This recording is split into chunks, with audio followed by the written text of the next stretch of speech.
Tosch. I am going to be your guide today through this exhibition of the Golden Carriage. I'm a cultural historian and the founder of Black Heritage Tours, and also a member of the Klantboord Group. An honor to be a part of this exhibition.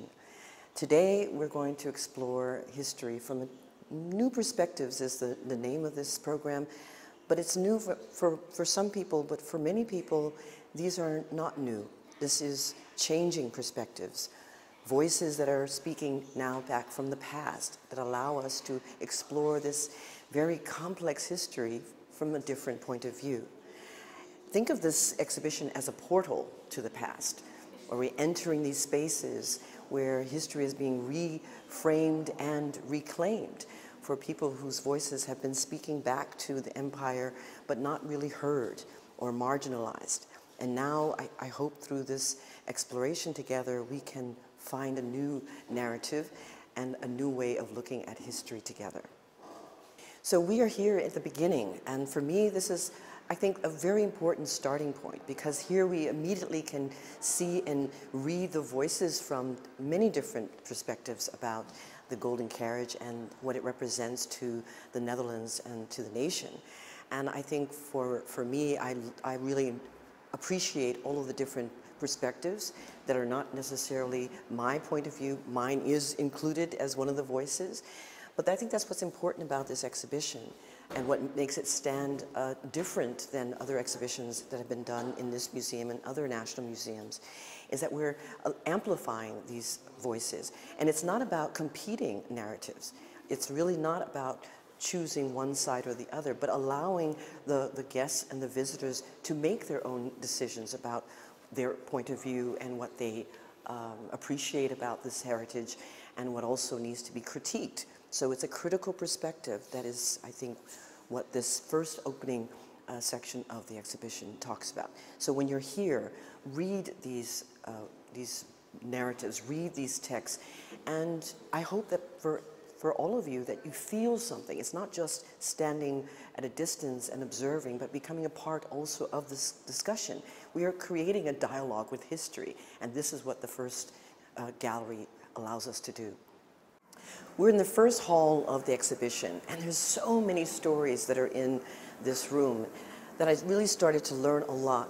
One of the things that I thought very important was that there are these contrasting points of view in whether or not to even create this golden coach. And I thought that was something I had not known before, that there were socialists, that there were orangists, that were competing ideas and attitudes whether or not this was appropriate.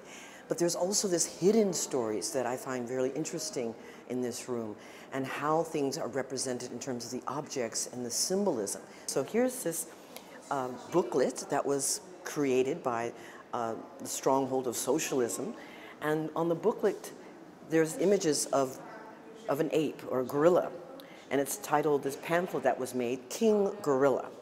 And if you think about this, and the gorilla is holding the female, or she could be seen as the representation of the nation.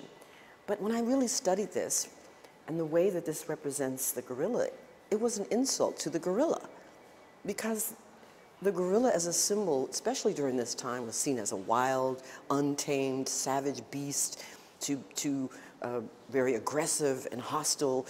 But the gorilla is quite the opposite. Gorillas are very evolved mammals. They are complex, have complex social systems. And unlike the way that they've been sort of portrayed in media and at this time, they are gentle animals and only aggressive when they are threatened. So what does it say about how the gorilla is used as an object of this contrast? I think is an important critique that we can look at from the lens of the past. Because when we're studying this history, we have to step back in time to understand how people were thinking at that time. And there are many symbols in other aspects where the gorilla, the ape, are compared to, for example, African descendant people. So why the use of the king gorilla as a trope? I think is an interesting study that we should also look at. And when you're in this gallery, look at those symbols beyond just the surface, and they tell their own story, even at what's beyond what's written in the text. Well, I was surprised to learn that there was protests against the creation of the Golden Coach.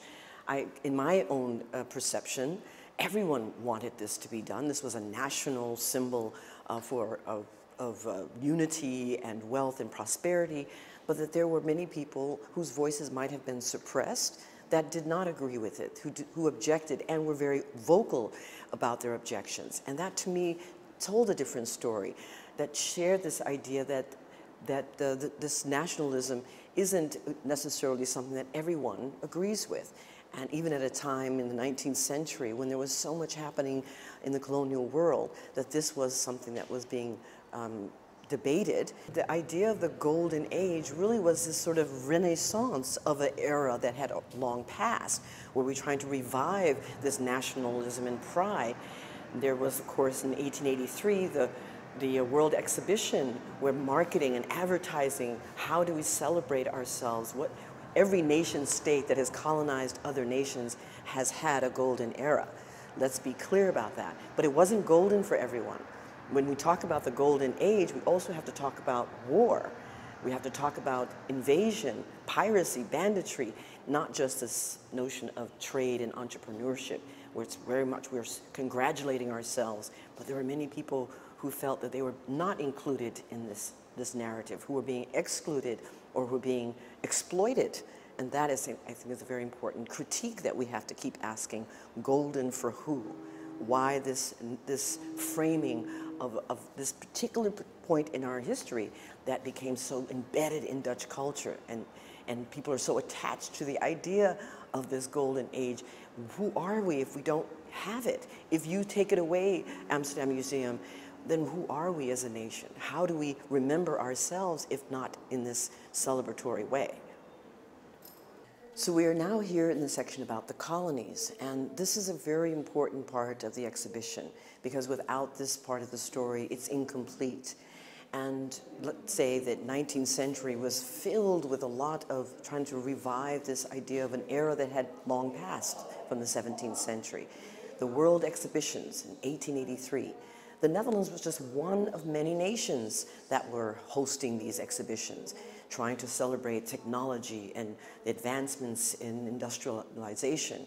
But what was being represented in this colonial exhibition was also very important, and for a long time was forgotten or ignored. But now that we are taking a much more critical and closer look at the past, we can start to understand different points of view. What about the people that were put into these cages, in a sense, displayed as symbols of the colonies and its wealth and riches, but the people themselves were seen as objects to be studied? Anthropology really was a very important aspect of this history. So let's take a look at some of this. There's different aspects of this display, and I think it tells many different stories. First is the self-image of the colonizers, these symbols that were extracted from the colonies, objects, plants that were brought back from around the world, were displayed in the botanical gardens, in museums, in zoos. And they tell us a lot about how the nation thought of itself, how it saw itself. And I really appreciate the journey that it takes us through back in time, looking at symbols and objects, materials. We can tell from a lot of the objects where they came from and how they were used as part of this celebration of the nation itself. For example, I really love the symbols of the weaponry. The weaponry that came or was, however it was extracted, it's not always clear. Were they stolen? Were they acquired through trade or purchase or bounties, treasures that would have been acquired because of the victories in the colonies? But I really think this is a beautiful display of the symbolism of the cultures that were exploited. Also a very important symbol of this colonial heritage are the subjects, or how they were referred to as subjects. In the 19th century, people from former colonies, from Suriname, were questioning were they brought here? Were they forced to arrive? Did they come by coercion? Were they enticed? We don't necessarily know that, but they were here. And they were portrayed. Now, looking at it through this lens today, this seems terrible, but it also gives us a window into their humanity. Their names, which is often unknown or forgotten, are included in this, this collection of books. And this particular book, an anthropological photographic, you could say, archive of some of the people. Elizabeth Oldenburg, Richard Maser, Amelia Freed-Mason. Were those their original names? Perhaps not. That was so close to the end of the legal abolition of slavery that they themselves may have formerly been enslaved, or the first generation descendants of enslaved people. One of the things I often think about when I'm looking at these photographs is they're never smiling. So for me, that indicate there's no joy in them being situated this way, where they pushed and prodded and forced to stand and pose. So I try to imagine, what were they thinking when I look into their eyes or into their faces? Was it confusion, contempt? If they could speak back to us through their photographs, what would they say? I think that also changes the narrative if we make it a multi-directional conversation, a dialogue with this history. I love this display by Nelson Carrillo. This was his great-grandmother, and Elizabeth Mondi, this beautiful woman who was one of the individuals that was brought here from Suriname. She was indentured, departed from Calcutta, and forced to be put on display. There's so many hidden stories that we may never know and that might not be recovered, but that he was able to represent her in this way, I think is really amazing, that we can learn something about a real person and his ancestor and what she has meant to him.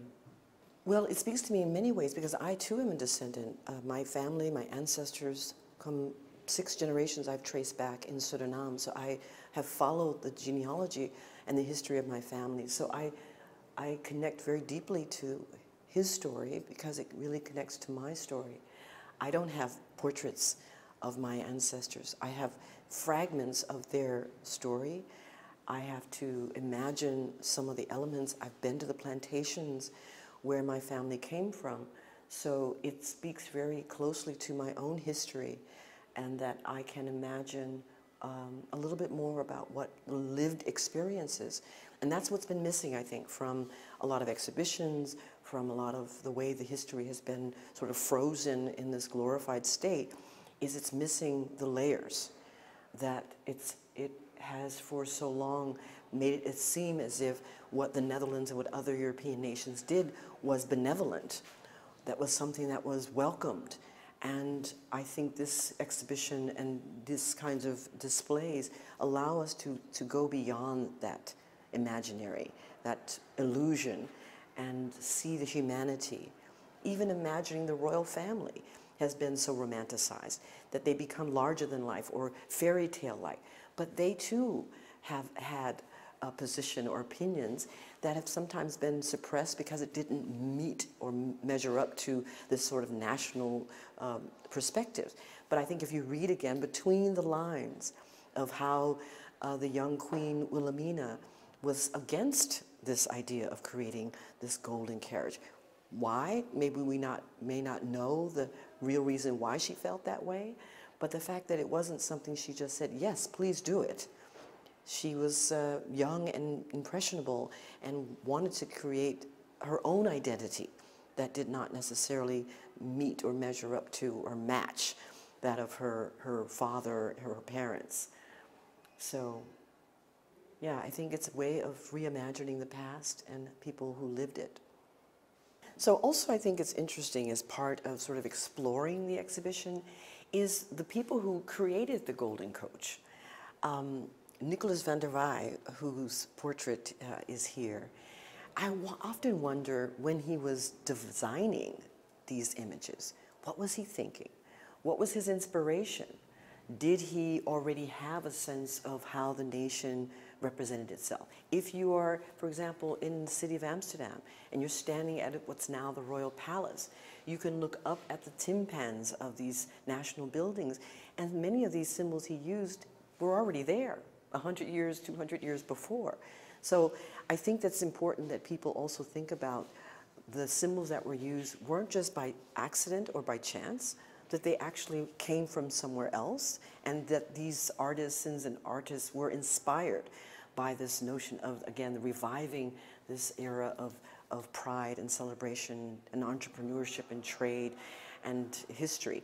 So as we're looking at the very close up at these images that he was designing, that he didn't just come up with them by himself, that there was a lot of dialogue about how do we create this nationalism, how do we celebrate ourselves.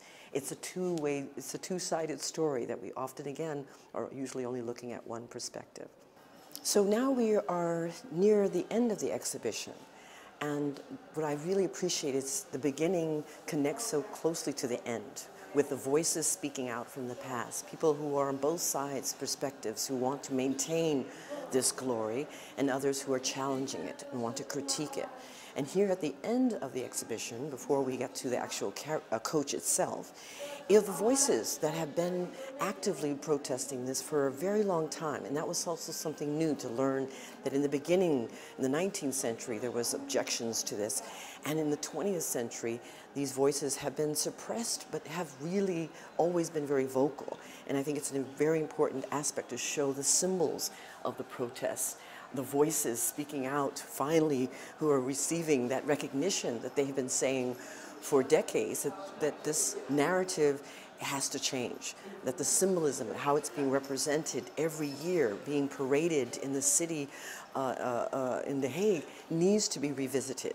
And so this section allows for this imagery to really be brought forward, to be amplified, and you get a strong sense that these voices have been speaking out for so long that finally people are listening and responding to it. So this is really important, and also that I didn't know, because what we tend to think, and this is, I think, a challenge of protest movements, is every movement at its time thinks it's the first. I mean, we could talk about Black Lives Matter, we could talk about anti-racism movements, women's movements, believe that the movement that they're in the time is the first one, and that's usually not the case. That there are generations before each movement that have laid the groundwork, that enabled us to look and reflect on the past by having this representation. So the fact that these interviews are here, again, giving us a dialogue with history and protest movement is really important. And these are all people who have been for a very long time active in social movements in the Netherlands, whose voices people in the community we've known, but I think a broader audience now is being exposed and given access to what was being said in the past. This exhibition is the portal to the past. My central question I ask in my work is, what is the future? Museums hold the memory of the nation, of society, but it also is a channel to allow us access to the future for the past. So I think this is brilliant. The Amsterdam Museum has taken oftentimes the leadership role in museum spaces in challenging narratives and challenging perspectives. And this is just another step towards, I think, making society more inclusive, but looking at these histories and being self-reflective, because the Klantpoort group, for example, there was so many different voices that were speaking, and I think it was eye-opening for the curators of the exhibition to hear that their point of view had limits, and that they needed all these voices in order to make this a much better museum and institution. The challenge all museums have is that they do represent usually the dominant society, that they are a reflection of the national pride and nationalism. So to be able to say and take a very important stand and say, we are going to allow ourselves to be also critiqued. When you're sitting in these boardrooms, usually it's white men making decisions from one point of view by saying we're inviting other voices to the table. It is in fact also a revolutionary act. So we're now outside where we can actually see the display of the Golden Coach, and it is magnificent. I think when I first saw it, I was surprised at its grandeur. I mean, it is magnificent to look at it. And then when we take a much closer look at the panels that have been so in question, we can see exactly what is being displayed. And there's so many different layers of this coach that I don't want people just to look at the panel on one side, because unless you look at the whole thing in all of its parts, it doesn't tell the whole story. You need to look at it, I think, in many different ways. And the panel that is the most controversial for people, of course, is the panel that is a tribute to the colonies. And we see at the center the female referred to as the Virgin of Amsterdam. And again, this is not just the only place that we see this. That if you are standing at the royal palace looking up at the back of the timpan, this central figure of the female body is often used to represent the nation itself. And you see the colonized that are bowing to the town Virgin, and on the left is the colony's Suriname, and could be perceived as also them as the enslaved, and they're bringing gifts to Amsterdam. On the right, you see people representing Indonesia. Look at the clothing that they're wearing, the batik and their traditional clothing. I thought that was very interesting. But then look at the back of the back side. You see the white representatives representing knowledge, this idea that Europe or the Netherlands brought civilization, education. Here the female is showing protection against brutality. You see the figure who is showing his fist to the servants who are bringing the goods into the city. But look at all the products that are represented. You have ivory, you have sugar, you have bananas, and I mean, this is like the epitome of symbolism. You have the sea at the back, which is representing all the goods that came from all over the world. And I think it's represented at the time the way that the society saw itself as superior, above everything else, and that all the subjects were beholden to, and this sort of benevolent nature of the way that it's depicted. And then there are so many other symbols that we also tend to ignore, and if you don't look at the other side, which we should do, all the symbolism are of white people that are representing, again, on one side is the female version, but this representation, the center is Queen Wilhelmina sitting on a throne. And all of the subjects, the birth of the new nation, so the small naked child representing the young Netherlands. You have science and art represented in the symbols. You have symbols of military on the left. You have the symbols of medicine.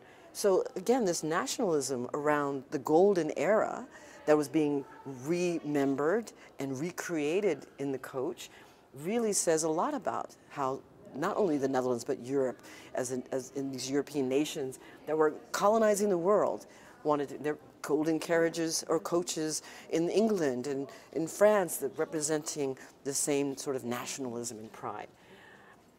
Then there's also the question of the gold itself.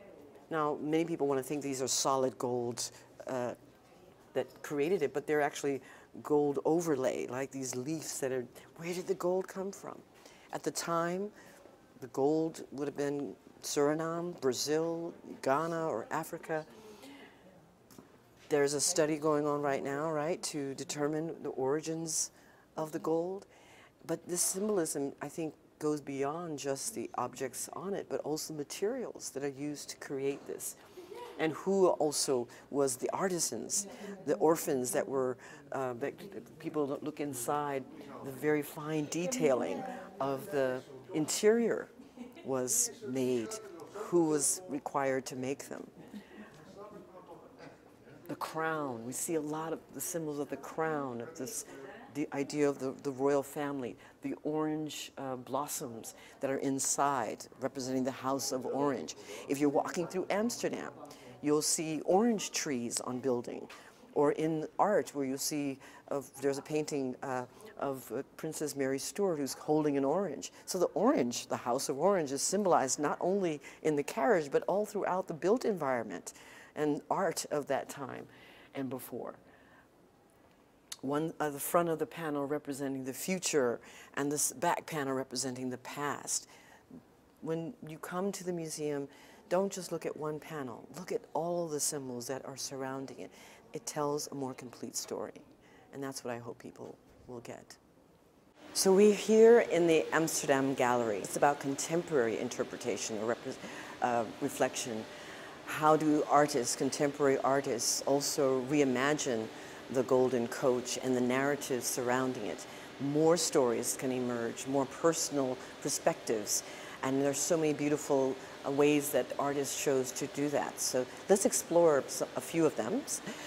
So one of my favorite artists, visual artists, is Raoul Balai, and he's one who's reimagining or subverting, I think, even this colonial narrative of the golden coach. And he calls this installation, "All Crowns Are Bastards." And if you look closely at what he's done, is he's really turned history upside down and inside out. If you just study what is he trying to say, it tells its own story. And I think all of the contemporary artists in their own way are reinterpreting the past in the present, using materials from the present, but also materials that are extracted from our colonial memory. So this is one of my favorites, because you have the two-sided horse, and he's used real people as the models, sort of subjecting us to interrupting this very romantic notion of the golden era and what does it mean. And I think it's brilliant the way he's represented that. And it's at the center of the contemporary artist's display. I mean, this is, to me, again, the way the use of contemporary art and reflection, recreating the image of the panel that's got the most controversy with the colonies. Sarana Angelista, she's made this glass installation. So if you look closely, you see that to get the recreation of the panel of the colonies is that she's using contemporary but also very controversial symbolism of this black presence in art, symbolisms of people who were servants, and recreating more of a historical narrative, right? I mean, we're traveling beyond, even further back than the 19th century to recreate this 21st century art. And I think that's brilliant. I think that's absolutely brilliant. One of the things that's been very important, I think, is the use of dance and performance. I started a foundation, Sites of Memory, which is history theater.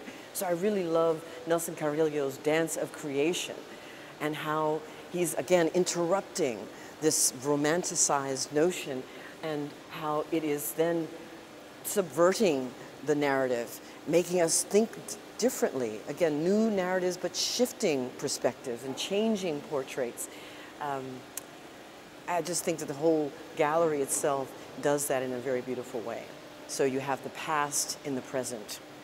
So again, using theater, history theater, religious, spiritual practice, is I think more important, is my colleague and friend Naomi Peter, invoking this heritage of the ancestors in this spiritual dance installation, I think is absolutely brilliant. In a way, it is blessing. It is an invitation. She's standing at the Dam Square in front of the now royal palace, doing this spiritual ritual to invoke the ancestors. Is absolutely a brilliant way of inviting new narratives, different perspectives. She using a spiritual practice that was really banned in this colonial time, could be punished or even sentenced to death if you were using Vinti or any of these spiritual practices. And there is also this revival that is happening among the descendant communities of reclaiming that heritage. So to have this as a part of the exhibition, I think is essentially important, and very beautifully done in this video. Beautifully done. I hope you see this as an invitation to come and explore this beautiful, I think, collection that has critical reflection. There's beauty in it. And if you can see the beauty even in the controversy, see the beauty even in the untold stories, see the beauty in the hidden narratives, things that aren't spoken but yet can be still understood. And even if you don't understand, let that be an opportunity for you to go deeper, to learn more about how this golden coach has been represented and how the changing narratives, these new perspectives, allow us to have a dialogue with history. These are intertwined histories, and we're all implicated in them. And I think this exhibition does a beautiful job of opening up that portal to the past. Thank you so much for inviting me to be here. Appreciate it.